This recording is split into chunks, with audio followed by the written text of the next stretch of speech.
Baik, selamat pagi teman-teman semua. Hari ini kita bertemu di kelas pembelajaran mesin untuk materi ke-13 ya, imbalance class problem begitu. Nah, apa itu imbalance data? Imbalance berarti tidak seimbang begitu ya. Imbalance data ini terjadi ketika distribusi kelas pada dataset klasifikasi ini sangat tidak merata. Ada kelas mayoritas yang dominan, kemudian ada kelas lain itu minoritas begitu. Sampelnya hanya sedikit. Contoh misalnya kita punya 10.000 transaksi kartu kredit. Yang fraud hanya 50 begitu. Sehingga dia sangat-sangat minoritas yang fraud, sedangkan yang tidak fraud ada 9.950 begitu. Nah, kalau ini langsung dilatih begitu saja tanpa penanganan khusus, maka modelnya itu akan cenderung mengabaikan kelas fraud karena hanya 50 begitu ya dari 10.000 begitu. Nah, mengapa model itu bias ke kelas mayoritas? Karena algoritma itu biasanya apa? Biasanya dia melakukan optimasi dengan apa? Mencari error minimum begitu. Error minimum misalnya begitu ya. Bahwa loss-nya harus sekecil mungkin. Loss itu dapat dari mana? Dari error begitu ya. Nah, dia akan meminimalkan loss. Nah, jika 95% datanya ini kelas 0, misalnya tidak fraud, kemudian si model tadi akan apa? Akan selalu memprediksi ke kelas 0 begitu. Karena nanti apa? Karena errornya akan hanya 5%. Misalnya 50% itu kelasnya fraud, 95% non-fraud. Kalau dia semuanya adalah kelasnya non-fraud, maka kelihatannya adalah akurasinya 95% begitu. Errornya 5% tadi ya bisa diabaikan, itu udah bagus banget gitu ya. Nah, padahal kalau modelnya berperilaku seperti itu, dia nggak berguna sama sekali. Begitu. Nggak bisa untuk mendeteksi kelas fraud. Semuanya akan dianggap non-fraud, tidak ada kecurangan begitu. Nah, untuk tingkat imbalance sendiri itu kira-kira begitu ya, ada 3 tingkat, mild, moderate, sama ekstrim begitu. Nah, misalnya kurang dari 1%, ada data yang kurang dari 1% itu adalah kelasnya fraud. Kemudian sisanya 99% lebih adalah non-fraud. Non-fraud kartu kredit biasanya. Kemudian ada tingkatnya moderate antara 1 sampai 20%. Dia adalah untuk mendeteksi penyakit langka begitu. Penyakit ini sangat-sangat jarang sekali, tapi ketika ada itu 1 sampai 20% begitu. Kemudian ada yang tingkatnya ringan begitu ya, 20 sampai 40%. Misalnya deteksi churn pelanggan. Ini misalnya churn itu pindah ke lain hati. Misalnya dulu saya pelanggan pelanggan toko A, kemudian saya pindah ke toko B, berarti saya adalah churn gitu ya. Pindah ke lain hati begitu. Nah, masalahnya adalah misalnya kita punya data 10.000. Kemudian kelas mayoritasnya begitu ya, atau no gitu ya, adalah 9.700. Misalnya ini untuk penyakit tertentu misalnya begitu ya. Nah, kemudian minoritasnya adalah 300 kelas yes. Nah, kemudian akurasi modelnya 96,4%.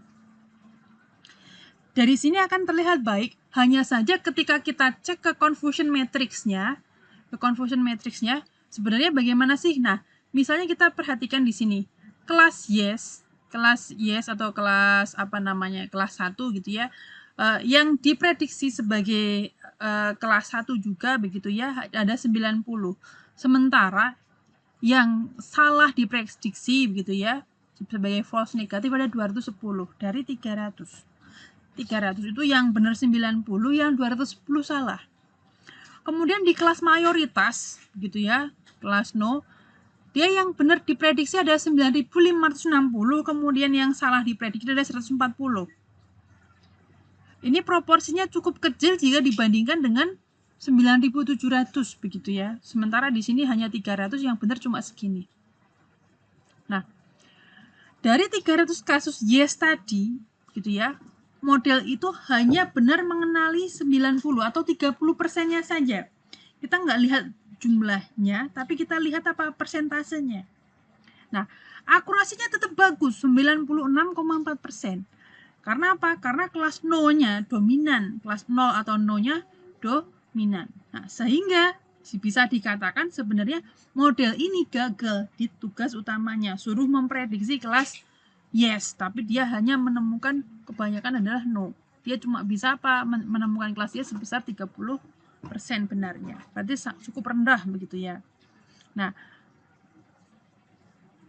bisa dilihat untuk recognition rate-nya, kelas mayoritas bisa menemukan 9560 ini adalah 95,56%, sementara untuk kelas yes hanya nemu 90 atau 30%.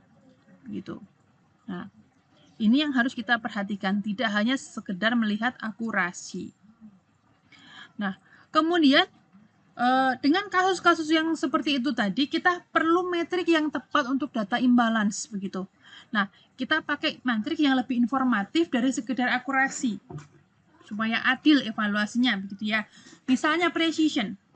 Precision itu adalah dari semua yang diprediksi positif, berapa yang benar-benar positif. Nah, precision adalah true positif dibagi TP plus FP. Nah, ini penting kalau apa? Kalau false positifnya tinggi cost-nya. Contohnya, spam filtering. Jangan sampai si email penting masuk ke dalam folder spam. Begitu. Ini penting untuk melihat precision. Yang kedua adalah recall. Dia adalah sensitivity atau true positive rate. Dari semua kasus yang positif gitu ya, yang aslinya positif, berapa yang berhasil dideteksi begitu. Nah, sehingga si recall ini adalah TP dibagi TP plus FN. Dia adalah TP dibagi TP ditambah FN. Dia adalah true positive rate. Kemudian berikutnya adalah F1 score. F1 score ini adalah harmonic mean.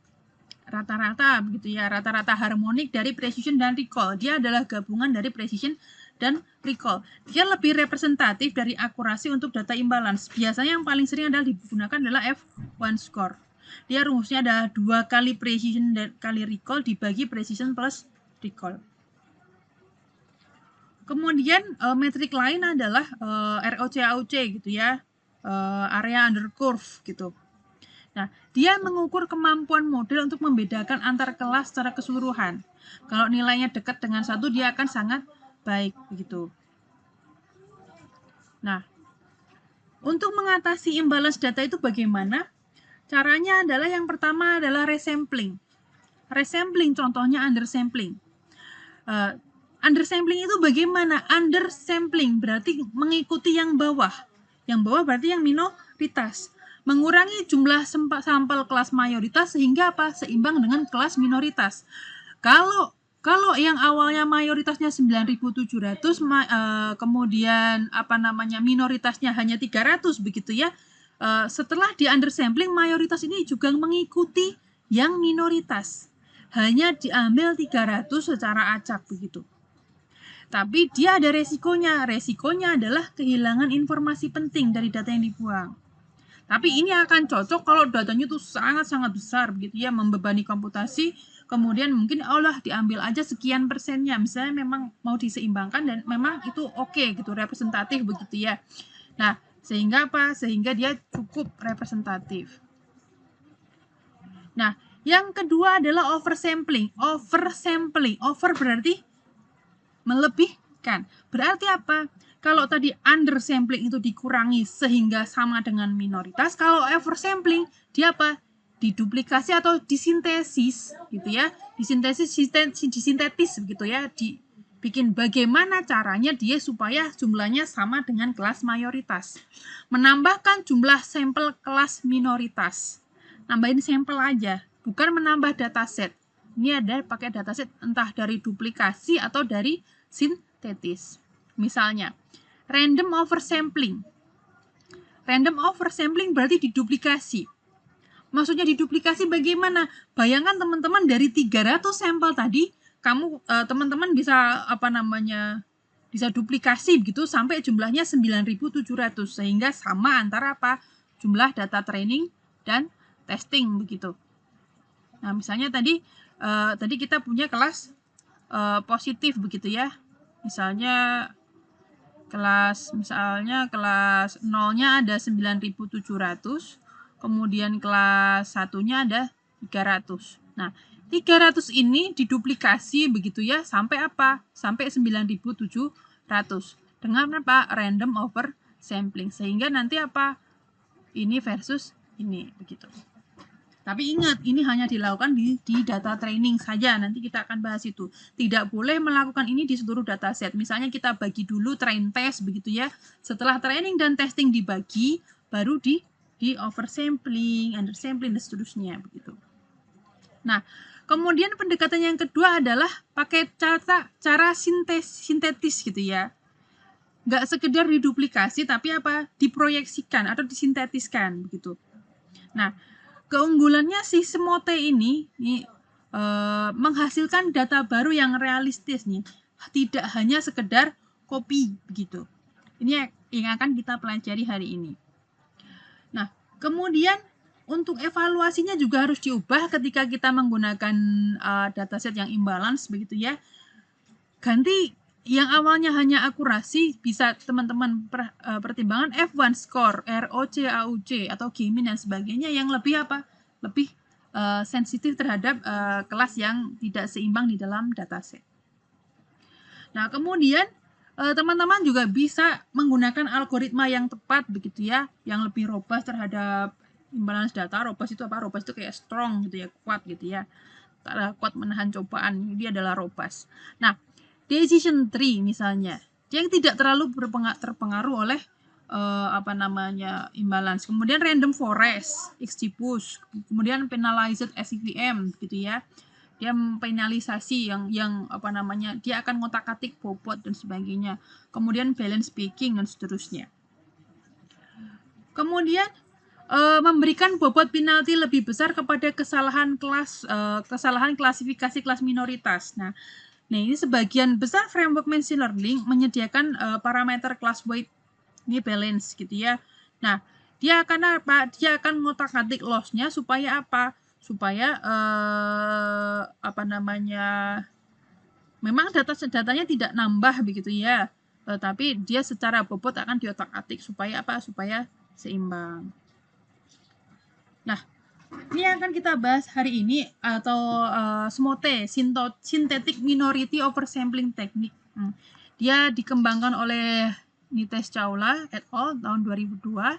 Nah, dia menggunakan KNN, teman-teman kemarin sudah belajar K-nearest neighbor ya, mengklasifikasikan berdasarkan K tetangga terdekat. Nah, ini dipakai apa? Untuk membuat data sintetis dari kelas minoritas. Tidak hanya sekedar menduplikasi data. Algoritmanya ada 5 langkah. Yang pertama adalah pilih sampel acak, begitu ya. Pilih sampel acak di mana? Dari kelas minoritas, karena kita mau menambah kelas minoritas, jadi sampelnya adalah sampel untuk kelas minoritas. Kemudian terapkan KNN pada P1 tadi, misalnya K tetangga terdekat dari P1 tadi yang kita sudah pilih gitu ya dalam ruang fiturnya. Misalnya K sama dengan 5, K sama dengan 3, kita bisa atur itu. Kemudian dari K tetangga terdekat tadi,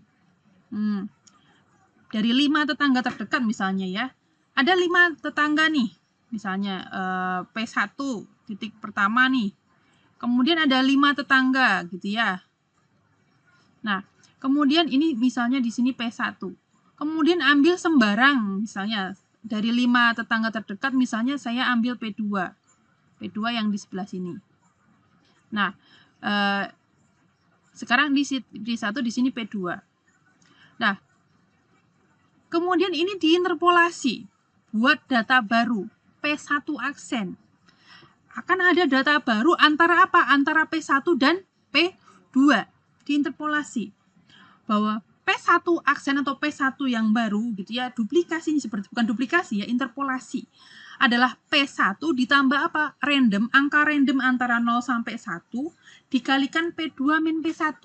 Jadi dia akan menghasilkan titik antara P1 dan P2. Berarti datanya di antara ini, titik-titik ini, antara P1 dan P2. Nah, Nilainya di mana? Apakah dekat P1, dekat P2, atau di tengah-tengah? Ini semuanya tergantung pada nilai random antara 0 sampai 1. Nah, ini diulang terus sampai datanya seimbang begitu ya. Sampai apa? Jumlah kelas minoritas sama dengan kelas mayoritas. Misal saya punya titik, misalnya ini adalah sampel titik 6,4 begitu ya. 6,4. Kemudian titik yang kedua adalah 43. Anggaplah di sini 43 begitu ya. Nah, ini adalah sampel yang mau diidentifikasi. Bayangkan ini ada P1. Ini 43 ini adalah salah satu tetangga terdekat begitu ya. Anggaplah tetangganya ada banyak begitu ya, tapi yang terpilih adalah yang ini, misalnya 43. Nah, kalau kita hitung dengan smote begitu ya, misalnya nilai randomnya 0,1, sehingga P1 aksennya adalah 6,4 ditambah 0,1 dikali apa? 4 dikurangi 6. Ini X1-nya begitu ya. Ini X1, ini X2. Di sini juga X1, di sini X2 begitu ya. Nah, 4 dikurangi 6 dan 3 dikurangi 4. Berarti apa? Di sini ada min 2 dan min 1 dikalikan 0,1. Sehingga nanti 6,4 ini titik awal ditambah 0 ditambah 0,1 kali min 2 sama min 1. Min 0,2 sama min 0,1. Sehingga titik sintetisnya adalah 58 dan 39. Baik, jadi teman-teman bisa bayangkan misalnya, mungkin saya gambar ulang, maaf. Ini misalnya titik awal 64 begitu ya. Kemudian ini 43, kemudian dia titik barunya adalah misalnya di sebelah sini begitu. Ini adalah titik yang sintetis yang baru. Jadi antara ini dan ini. Antara titik 1 dan P2 akan ada titik P1 aksen begitu. Jadi nanti kalau misalnya randomnya 0,5 bagaimana? Berarti dia akan tepat di tengah-tengah antara P1 dan P2 begitu. Nah, bayangkan seperti ini, misalnya ini 3 nearest neighbor gitu ya, 3 NN. Nah, kemudian ini misalnya ini P1-nya dari P1 di tetangga ini random nih. Kemudian terpilihlah P1. Kemudian 3 tetangga terdekatnya ada P2, P3 dan P4. Nah, kemudian misalnya terpilihlah P2 ini sebagai titik antara gitu ya, mau dicari. Kemudian di sini P1 aksennya ada di sini. Begitu. Satu aksennya. Misalnya tadi 0,1 dikalikan gitu ya. Selisih antara P1 dan P2. Nah, kemudian bayangkan teman-teman ketika ini dilakukan secara terus-menerus. Misalnya tadi, data yang dari 300 tadi dijadikan 9.700. Bisa teman-teman bayangkan seperti apa bentuknya gitu ya. Akan ada apa titik-titik di antara semua data-data ini. Dari 300 jadi 9.700. Gitu. Kalau diproyeksikan akan seperti ini kira-kira. Akan ada data di antara mereka gitu ya. Sehingga apa? Sehingga ini adalah data sintetis. Tapi ingat teman-teman, sekali lagi data sintetis ini tidak boleh dipakai untuk data testing. Tidak boleh dipakai untuk validasi. Hanya untuk dipakai data untuk training. Jadi langkah pertama teman-teman apa? Pisah train dan test. Train, val, test. Misalnya seperti itu.